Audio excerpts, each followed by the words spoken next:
Hi, it's Yeti.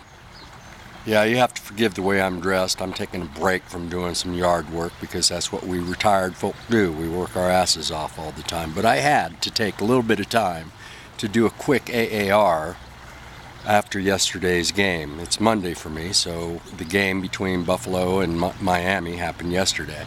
And you know what? If you want to know what happened in the game, why don't you go to the retiredyeti.com and check out my video blog predicting the score of the game. I pretty much told you last Thursday, almost exactly, with some slight variations, what was going to happen yesterday. That's right, and I'm pretty smug about that, so I'm patting myself on the back. I predicted a 31-17 score, and the actual score was 29-10, as you all know by now. But this AAR, I really don't want to spend a whole lot of time talking about what I've already talked about. I've given you the details on. I want to talk about the media's reaction to the Buffalo Bills' outstanding play. There really wasn't much of a reaction. To really talk about the media, and I guess I'm a little bit irritated by all of this. Who wouldn't be? I mean, you're a Bills fan. You want a little respect, and it doesn't seem like we get very much respect around the media outlets, including the NFL Network, that you would think would be unbiased and fair in their reporting.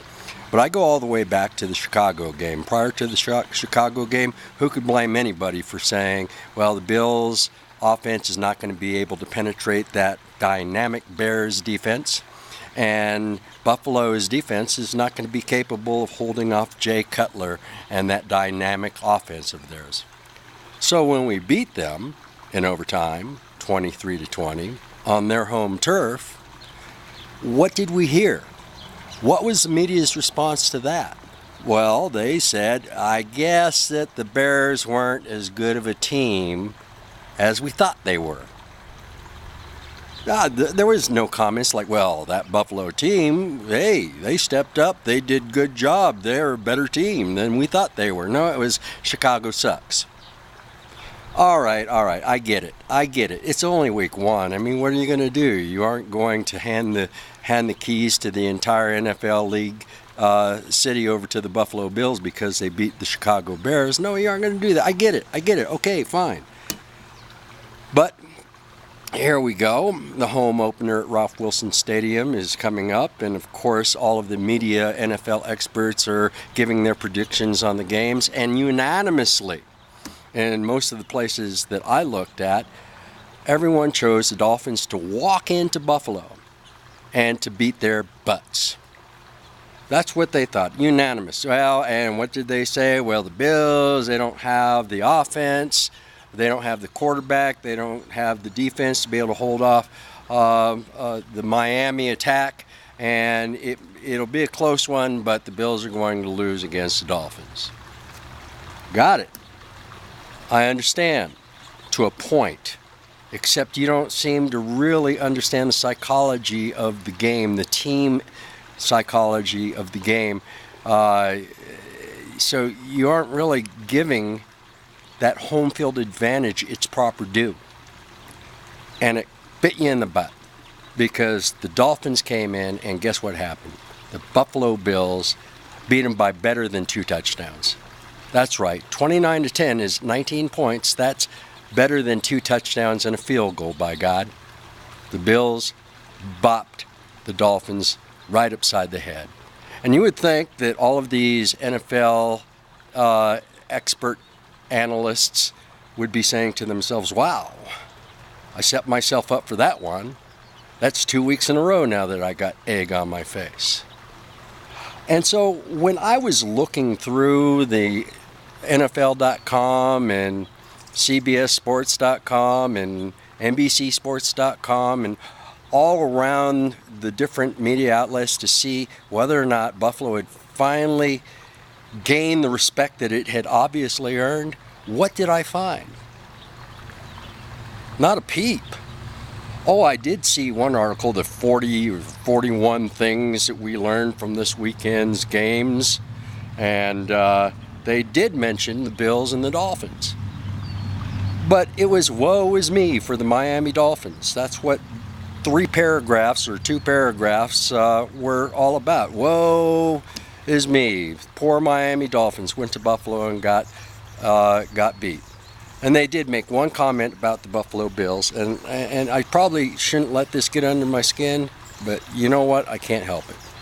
What they said was, C.J. Spiller once again showed us the reason why he is far too good of a running back to be placed in a committee style of offense, or something along those lines. Not word for word, but pretty darn close. So basically what this idiot was saying was that C.J. Spiller is too good to be a Buffalo Bill. Hell, the next thing he's going to say is Sammy Watkins is too good of a receiver to have E.J. Manuel as a quarterback. And the Buffalo defense is too good of a defense to be in Buffalo. I mean, what is this with C.J.? Yeah, he's a great running back.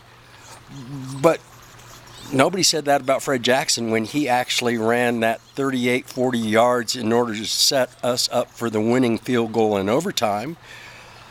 This is a team. When are these people going to get it? Buffalo is a picture of a team of people who are striving to become better as a group than their individual talents. They are trying the concept of synergy, and this is something you got to respect about teams like the Broncos and what Peyton Manning does with that team, elevating their level of performance, or even the pesky Patriots have an understanding of the team concept. Now that the Bills are beginning to show that sort of mentality in the locker room and out on the field, the only thing that we can get from the media is CJ is too good to be on the Bills and running by committee. That statement alone is testifying that it is individual performance that should be blessed off on rather than a team effort. Yeah, you know what? Screw you. And when I put out my prediction for this next Sunday's game, you know that I'm going to be calling for the Bills to win. I'm going to do it every week. Whether or not I'm right or wrong, that will be my prediction. But by God, I haven't had any egg on my face as a result of my predictions or my analysis of this team. And I am not an expert analyst. So take that, idiots. Bye.